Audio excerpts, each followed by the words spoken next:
Governor Andy Beshear is calling for a pre-kindergarten program for children across Kentucky. It's part of his plan to spend nearly $2 billion on education.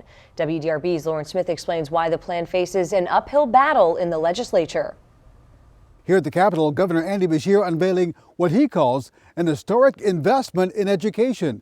But that plan may be dead even before arrival in the Republican-led legislature. Now is when we must make the game-changing, perhaps the state-changing investments in education. Governor Andy Beshear calling for nearly $2 billion in new spending for public education. The centerpiece, more than $300 million for universal pre-kindergarten for Kentucky's 4-year-olds. Programs that we know provide positive outcomes on children's early literacy. Beshear's proposal also raises base funding for public education by 16%, fully funds student transportation, and provides 5% raises for all school staff. Governor, our schools desperately needed another shot of hope that things were going to get better, and this budget proposal delivers just that. But the proposal faces an uphill battle.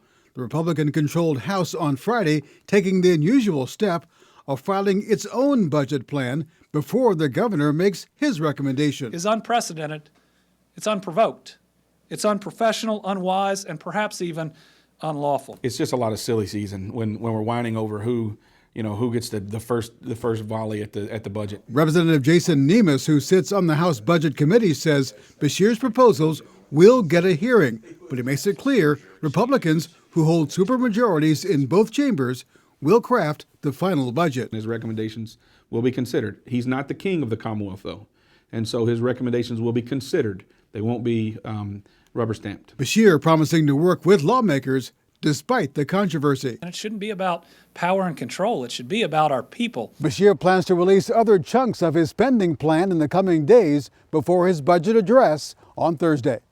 At the state capitol in Frankfort, Lawrence Smith, WDRB News.